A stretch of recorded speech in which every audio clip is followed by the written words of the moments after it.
verso 1 ao 2. Creio que os irmãos conhecem bastante essa palavra. Deixa eu só abrir mais você aqui.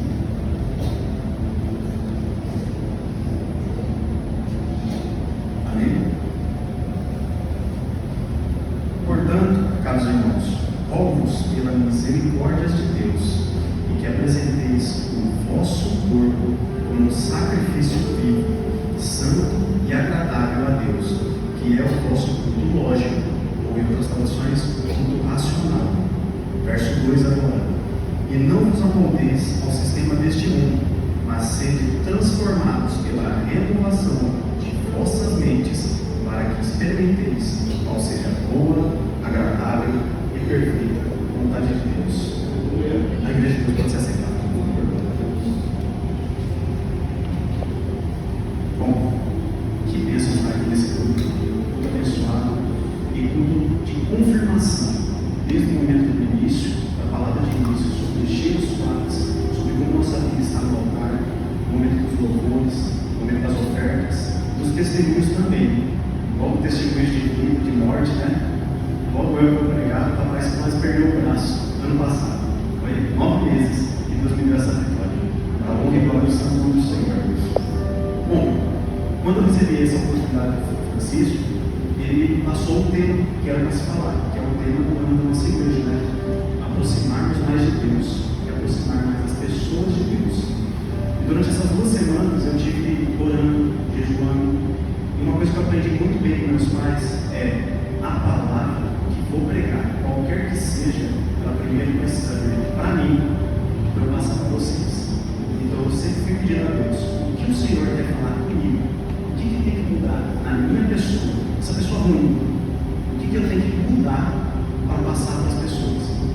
E Deus me levou a esse versículo de Romanos, capítulo 12, do verso 1 até o 2. Então, Paulo ele escreve uma série de aplicações práticas durante esse capítulo inteiro. Vamos atentar ao 12. E com o passar da pregação eu vou passando alguns outros versículos também.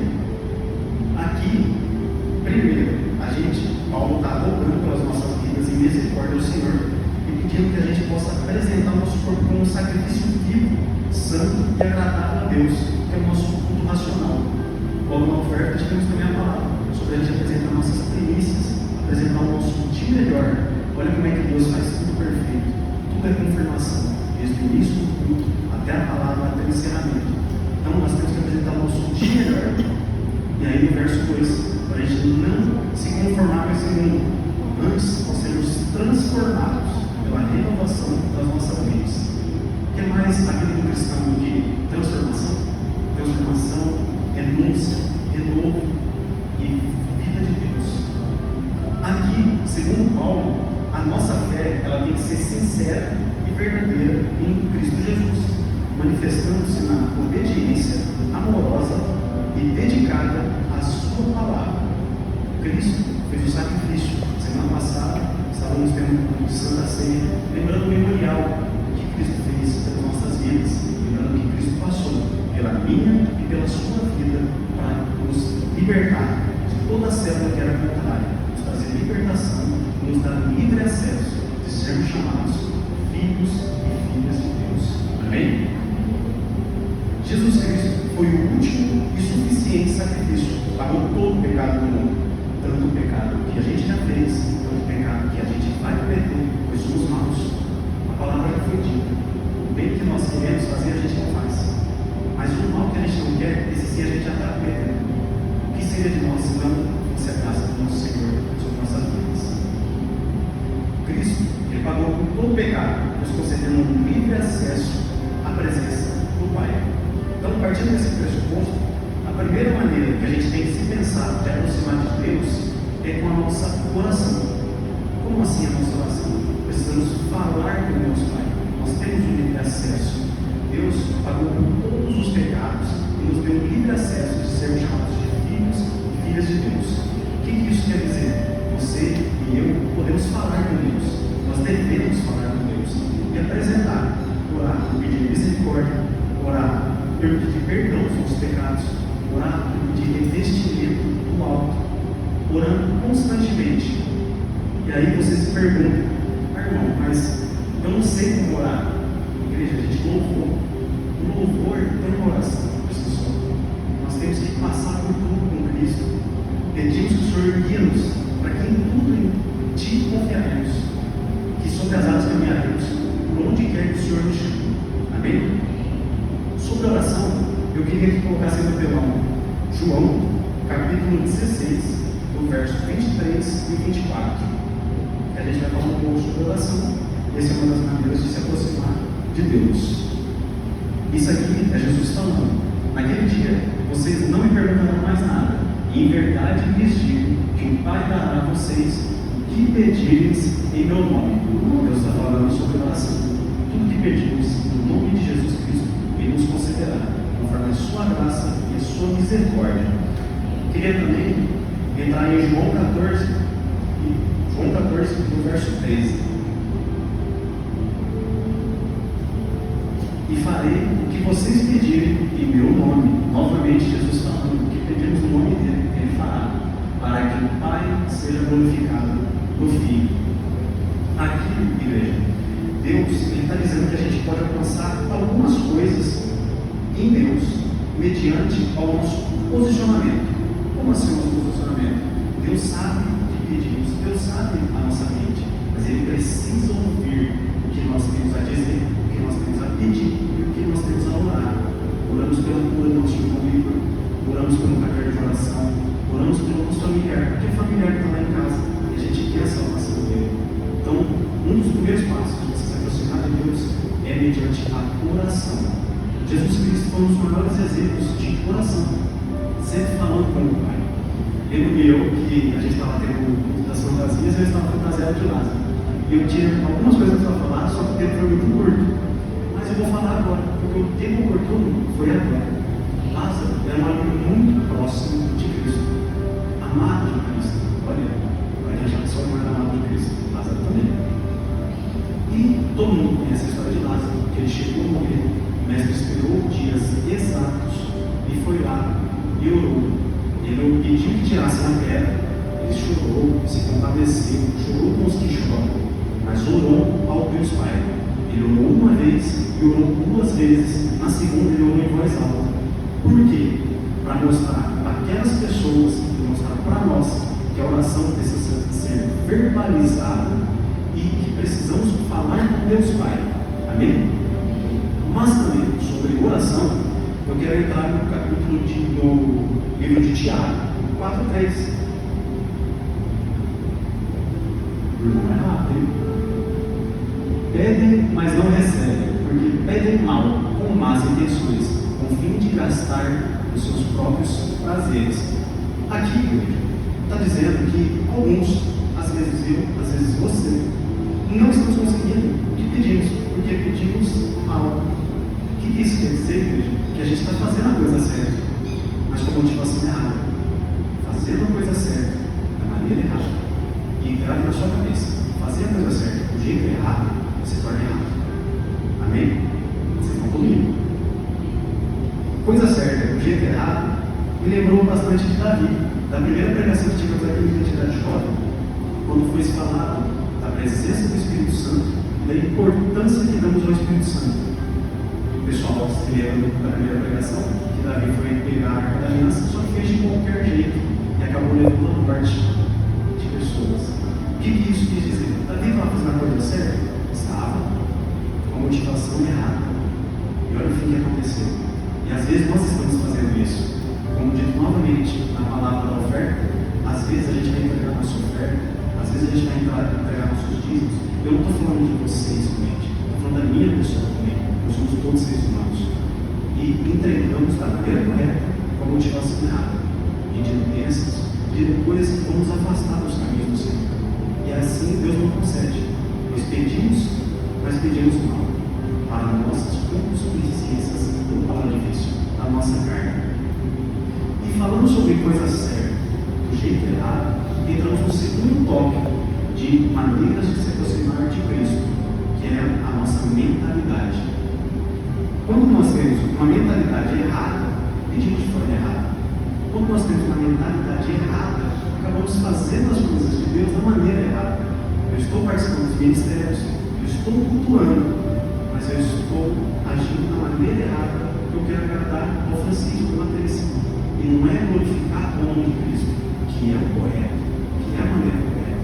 Nós estamos cultuando, estamos orando, estamos jejuando, estamos até começando com vigílias também, para a honra e glória do nosso Senhor e Salvador Jesus Cristo. Pois a vida do cristão se resume a isso, a viver em favor imediato da vida de Cristo, pelo que Ele fez por nós, nos faremos em gratidão tudo a Ele, entregaremos tudo a Ele. Amém? A mentalidade me traz de volta a Romanos 12:2, quando fala para a gente não se amoldar com o sistema desse mundo, antes sermos transformados pela renovação de nossas mentes, para que experimenteis qual seja a boa, agradável e perfeita vontade do Senhor. Aqui, igreja, está dizendo que Deus ele não estabelece a sua vontade de uma forma impositiva nas nossas vidas. Deus ele é educado, Deus ele é respeitoso. Ele entra onde nós permitimos ele entrar nas nossas vidas. Você entendeu? Ele entra onde nós permitimos ele entrar em nossas vidas. E aí, temos que entender que a Bíblia mostra que o caminho da mudança de mentalidade ela passa por alguns aspectos, que é a rendição. A partir disso vem a entrega, e aí entramos no caminho de alinhamento com a vontade de Deus. Então, além de mudarmos nossa mentalidade, nós temos que estar alinhados com a vontade de Deus. Somente assim nos aproximaremos mais de Deus. Então, falamos sobre oração, falamos sobre mentalidade, mas também vamos falar de alinhamento com a vontade de Deus. Como você tem tratado o Espírito Santo que habita em mim e habita em você? Nós somos casa, templo do Espírito Santo. Precisamos estar alinhados com a vontade de Deus. Como que eu vou saber disso? A gente ora. A gente precisa ler a palavra também. Ah, eu não escuto Deus falar comigo. Isso Deus foi falando comigo. Você abre a palavra, que é mais a palavra de Deus falando com a sua vida do que a própria palavra que já está escrita. Deus, Ele quer falar conosco. A pergunta é: você está apto a ouvir? Você está buscando ouvir? E se você ouvir, você está preparado para o que Deus vai dizer na sua vida? Eu estou preparado para Deus me falar que eu vou ser abençoado? Amém? Glória a Deus. Eu já estou abençoado. Nossa, Deus vai abençoar meu casamento. Glória a Deus por isso. Mas e se Deus falar um não? Que a porta de emprego, que eu achei que era de Deus, mas não era de Deus. Que a questão que eu ia comprar uma moto nova, eu achei que era de Deus, para glorificar o nome de Deus, mas não era de Deus. E a partir do momento que eu abri a palavra, Deus disse não. Eu lembro muito bem que desde cedo, lá na minha casa, a gente tem o costume de abrir a palavra para ver o que Deus tem para dizer na nossa vida. E constantemente, a gente liga ao meu sogro, que é um pastor lá de São Paulo, do Ministério Lucas Oliveira, e aí a gente tem essa conexão e esse alinhamento para abrir a palavra para ver o que Deus tem para dizer. E todas as vezes que Deus disse sim, foi sim e foi bênção. Todas as vezes que Deus disse não, e a gente quis fazer que fosse sim, deu errado. Todas as vezes que Deus disse não, e a gente ouviu não aceitou, mas quis entender, e com o tempo a gente veio entender, a gente glorificou a Deus, porque foi um livramento. Amém? Então, ore a Deus. Você tem um exemplo da igreja, a gente tira 10 minutos de oração, todo começo de culto, todo final de culto a gente tem um momento de oração também para agradecer. Ore, mas também ouça o que Deus tem para dizer da tua vida. E não adianta você abrir a Bíblia no versículo que você conhece, que você quer ser abençoado. Você sabe que Deus não está falando com você dessa forma. Ore a Deus e diga: Senhor, o que o Senhor tem para falar comigo? E assim abra a palavra. Porque aí você vai ouvir o que Deus tem para dizer para você. Amém? Vamos só beber um pouquinho da água. Glória a Deus. Aleluia. Ainda sobre mentalidade, irmãos, a gente vai falar sobre um pouco da mentalidade que são ruins. Mentalidade que eu não sei vocês, ou sou só eu que tenho uma mentalidade ansiosa. Às vezes, grande maioria das vezes, eu estou tão ansioso com o futuro, com o que pode acontecer, se eu vou para São Paulo, se eu vou casar, vai ser bênção, se eu vou saber dirigir naquela grande São Paulo, que às vezes eu não sei agradecer a Deus pelas bênçãos que Deus já me trouxe agora. Eu já orei, eu já pedi a Deus, Ele já me abençoou. E eu não soube nem agradecer, eu não estou vivendo o novo de Cristo. Porque eu estou ansioso, com a minha mentalidade ansiosa. Então eu não sei viver o novo, porque eu estou vivendo o futuro. E eu acabo não vivendo nenhum e nem outro. Essa é uma mentalidade para a gente fugir, igreja. Essa é uma mentalidade para se fugir. Outra coisa, trazendo a mentalidade preciosa, Deus me fez lembrar de Marta e Maria. Novamente, as irmãs de Lázaro. Aquela fantasia foi muito boa e deu muitas ideias em Cristo Jesus. Todo mundo conhece, sabe que Marta, quando ela estava tarefada, correndo de um lado para o outro para endireitar a casa, arrumar a casa, preparar um banquete, Maria escolheu a boa parte. Maria escolheu estar nos pés de Cristo. O que isso quer dizer, igreja? Ao invés de estivermos ansiosos, respira, para, pensa, aproveite, escolha a melhor parte. Você não está em outro lugar, senão na casa de Deus. Então viva o agora. Esquece o que passou. Esquece que você vai passar amanhã, você vai passar depois do culto. E vive o agora. Vive o novo de Cristo. Deus tem tanto para te abençoar e você não está nem vendo e nem percebendo o que Deus já fez na sua vida. Quer mais transformação que você já está aqui? Glória a Deus por isso. Você está aqui cultuando com os irmãos que às vezes você nem conhece, mas futuramente vai conhecer, porque a gente faz questão de estar conversando aqui. Amém?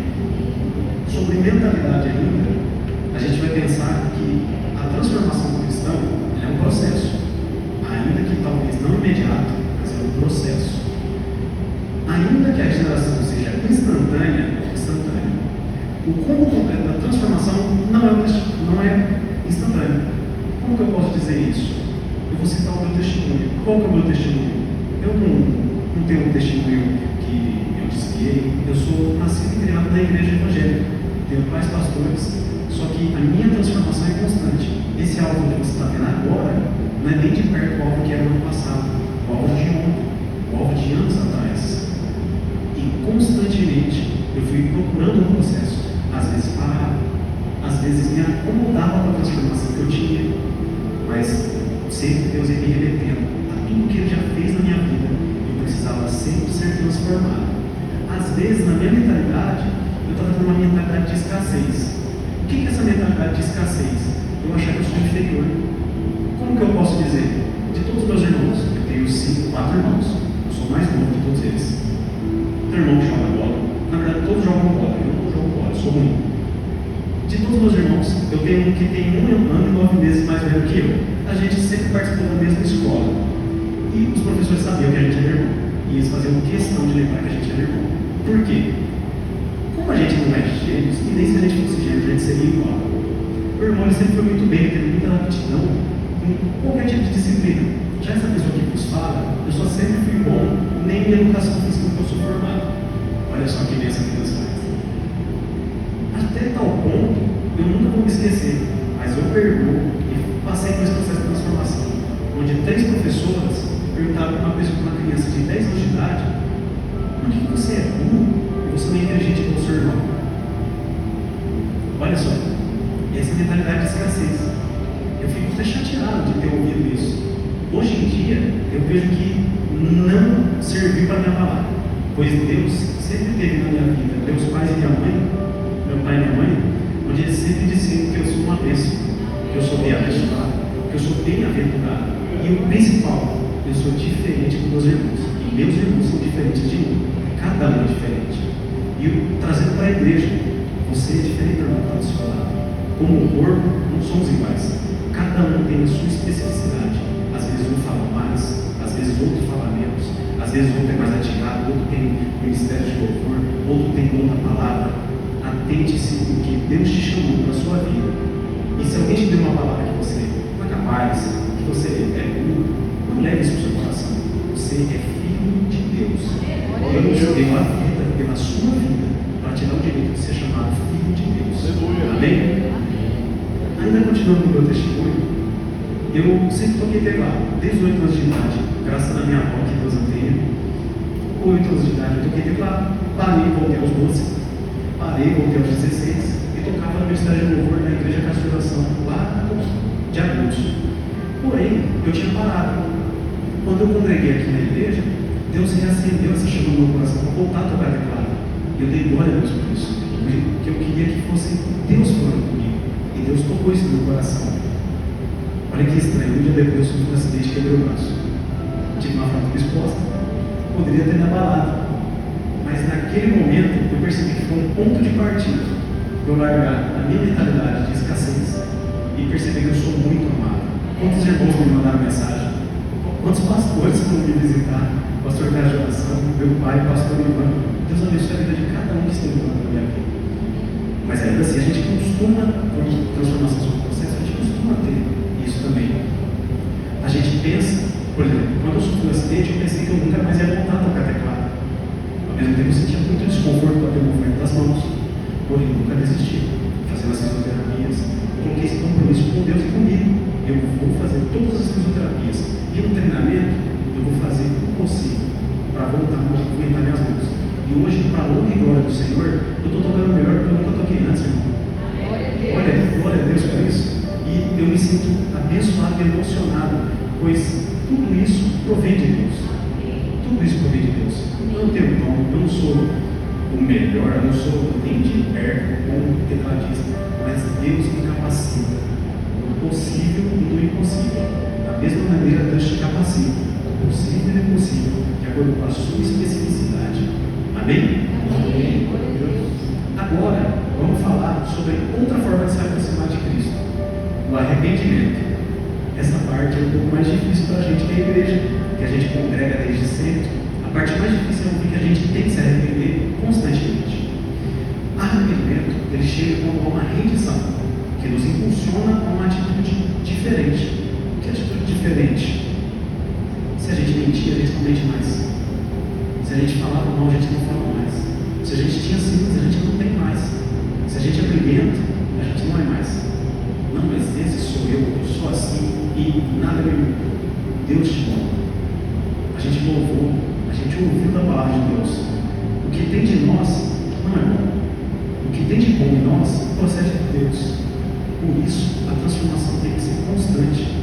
Um arrependimento, uma rendição que nos impulsiona a uma atitude diferente. A partir de hoje, impulsione ser diferente. Ah, mas eu não sou nascido e criado na igreja fazendo. Ah, não, eu me converti agora. Ah, mas eu estou voltando à igreja. Não se acomode com a sua transformação. Seja você 20 anos de igreja, seja você um mês de igreja. Não se acomode com a sua transformação. A transformação precisa ser constante. Constante arrependimento, constante mudança de mentalidade, constante renúncia, rendição. O que mais louvamos hoje? Precisamos nos render a Cristo. Precisamos largar a nossa carne. Precisamos largar de alimentar a nossa carne. Pois sabemos que dentro de nós vive essa briga. A carne é do Espírito. Precisamos aprender e a renunciar a nossa carne e viver o novo de Deus em Espírito e em verdade. Trazendo a honra que o Espírito Santo que habita em nós merece. A honra e glória do Santo nome de Jesus. Amém? E sobre mudança de transformação de atitudes diferentes, Deus me lembrou de Zaqueu, que é a história dele se passa em Lucas 19. Caso quem não conhece, Zaqueu é um baixinho, não sei se tão baixo quanto eu, não sei se mais baixo do que eu, mas ele ficou sabendo que Jesus estava passando, e ele resolveu subir para ver Jesus. E Jesus, quando se passou, falou: desce daí, Zaqueu, que hoje me convém ir na tua casa. Amém? E quando Cristo foi na casa dele, Zaqueu teve uma mudança de atitude. Zaqueu disse: eu vou doar metade aos pobres, e se eu deveria alguém, eu vou restituir 4 vezes mais. Isso é uma mudança. Foi da noite para o dia? Foi. Porém, eu não diria que foi para sempre. Foi um bom ponto de começo, um ponto de partida para a salvação. E quando Zaqueu disse isso, Cristo disse: Zaqueu, a salvação chegou na sua casa. Mediante ao quê? A mudança de atitude. O que isso Cristo quer dizer para mim e para vocês? Irmãos, temos que orar, temos que mudar a mentalidade, temos que ter atitudes diferentes, atitudes de cristãos. Temos que ser sal da terra e luz do mundo. Voltando, a transformação não deixa de ser um processo. Eu gostaria que o irmão colocasse agora 2 Coríntios 3, 18. Onde eu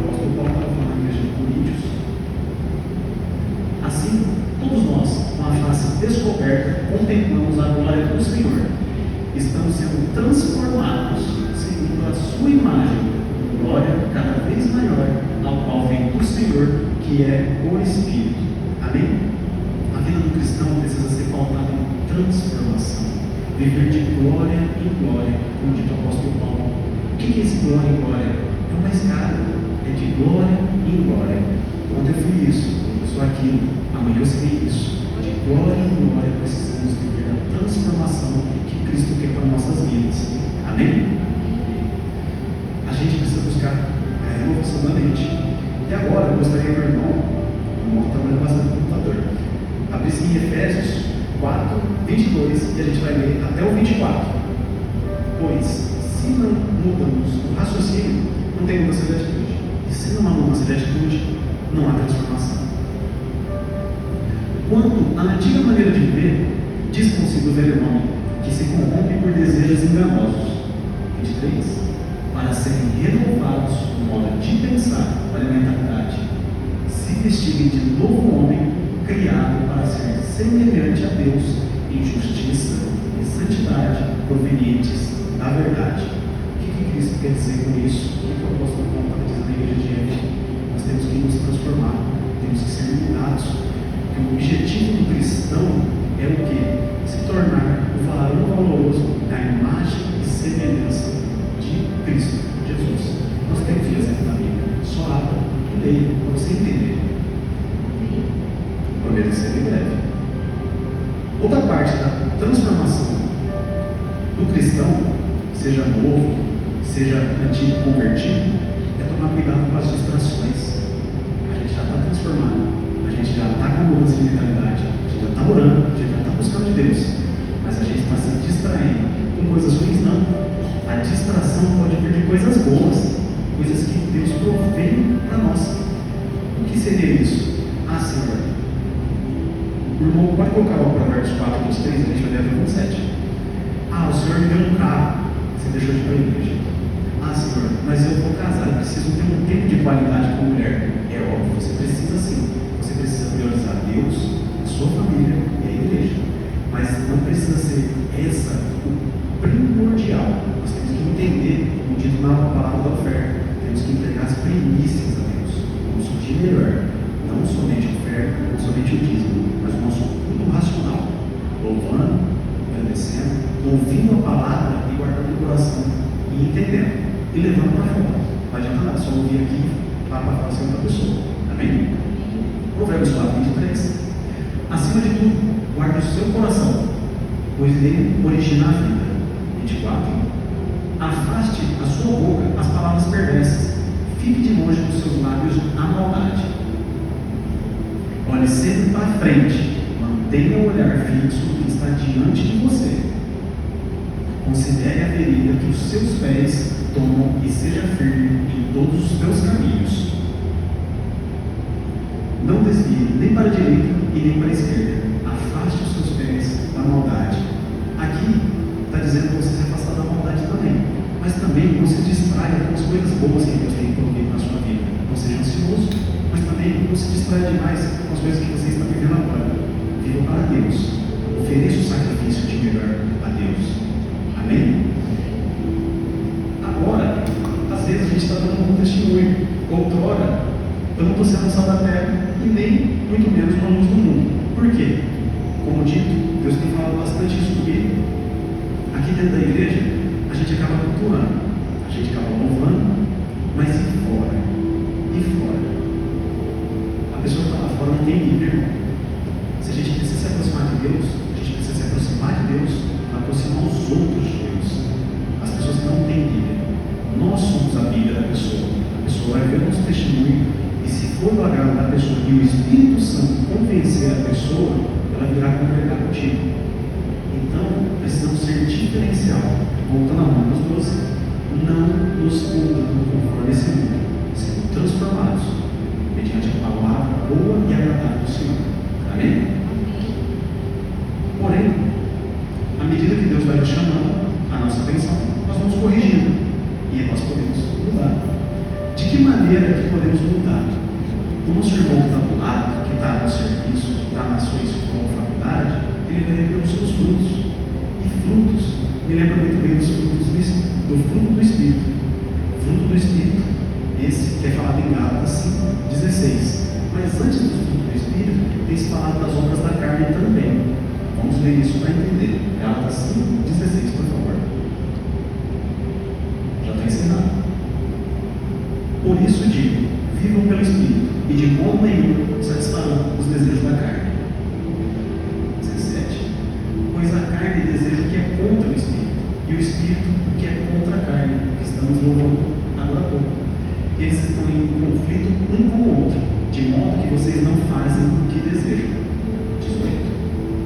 Todavia, se vocês são conduzidos pelo Espírito, e não estão debaixo da lei, 19 agora.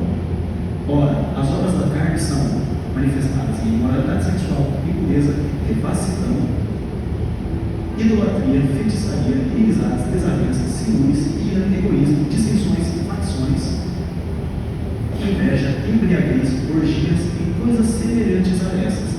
Eu os advirto, como antes já os adverti, aqueles que praticam essas coisas não herdarão o reino de Deus. 21, 22. Entretanto, o fruto do Espírito é amor, alegria, paz, paciência, amabilidade, bondade, fidelidade, mansidão e domínio próprio. E contra essas coisas não há lei. Irmãos, estamos em constante briga com a carne. Que possamos buscar cada vez mais o fruto do Espírito. Isso eu aprendi na infância com a minha mãe. O fruto do Espírito, imagina como se fosse uma laranja colocada. Cada gomo é uma parte do fruto do Espírito. Por quê? Se você tem amor, você tem paz. Se você tem paz, você tem mansidão. Se você tem mansidão, você tem domínio próprio. E diante de todas essas coisas, Deus nos glorifica e produzimos frutos, e esses frutos são vistos para fora. E além de nos aproximarmos de Deus, nos aproximamos do nosso irmão de Deus também. Amém?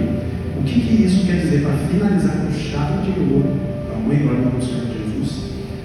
Tudo isso junta de transformação, processo, maturidade. Maturidade cristã.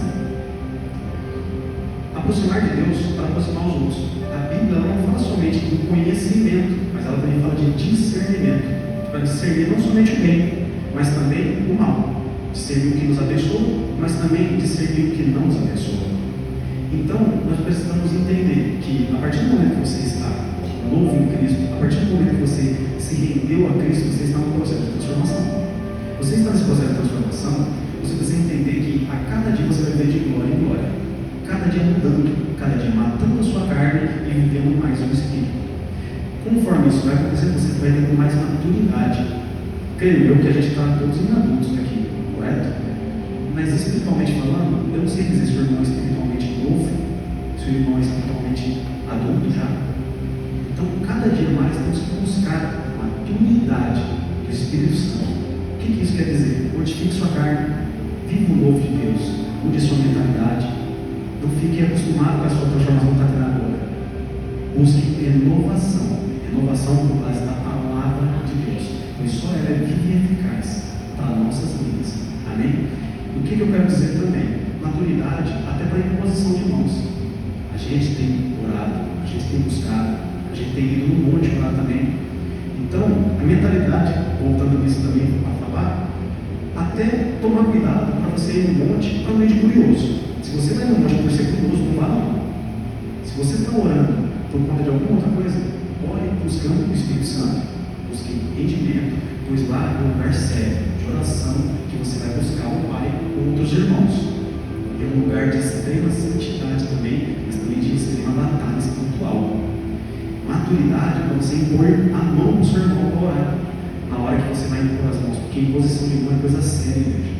Eu não posso sair sem revestimento nenhum. Logo eu que não estou buscando, não estou orando, não estou lendo, eu vou com a mão no meu irmão Tiago. Se tiver algo de ruim nele, vai em mim, porque eu não tenho a maturidade de orar por ele. Entende que tudo na vida do cristão tem um porquê. Você não cansou de